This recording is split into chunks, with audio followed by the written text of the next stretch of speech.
Hi, Dr. Spring. Hi. Thanks for sitting down to talk with us. Of course. What is heartworm exactly? Yeah.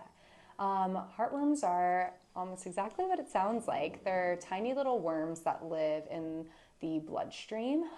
Dogs get them from mosquitoes. So, an infected mosquito will bite your dog. That little larva goes into the bloodstream, and over the next few months, it develops into a full, like spaghetti sized worm that lives in the heart and lungs. And so, those can become really obstructive to the heart and lungs. As you can imagine, it can cause a lot of damage, like to the heart itself, cause difficulty breathing, things like that. It can cause long-term effects on the heart and the lungs, and definitely can be life-threatening if not treated. Can cats get heartworm?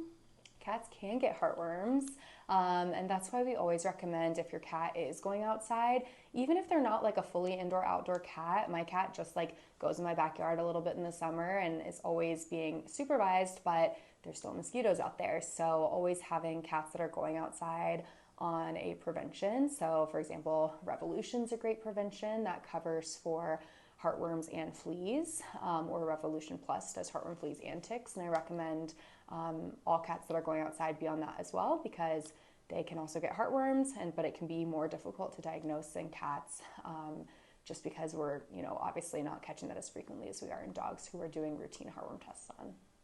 What do the symptoms and treatments look like for dogs with heartworms? Yeah, it's very variable with the symptoms. The most recent cases I've had have actually all been cases where they're just kind of incidental findings. Dogs coming in for like an annual exam, newly adopted, things like that, and we're just running a heartworm test, and it comes up positive for heartworms. And those dogs may not have a cough, may not have any exercise intolerance, may have like no signs at all. So that's why yearly testing is really, really important. In more severe cases that they've had heartworms for longer, a heavier burden of heartworms, that's when we start to see like more coughing, exercise intolerance, trouble breathing, like really putting a lot of effort into breathing, those kinds of like respiratory and cardiac signs. Okay. Yeah, and definitely important to note too, I guess, that this used to be something that we did think was more a seasonal concern. So something where we, like a lot of people, I guess, we're only doing heartworm prevention like in the summer months or the warmer months.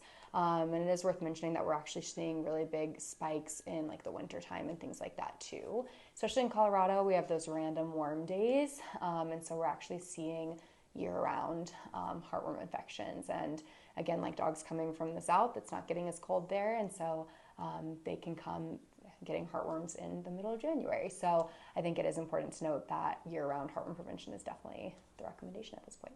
All right. Thank you so much. Yeah.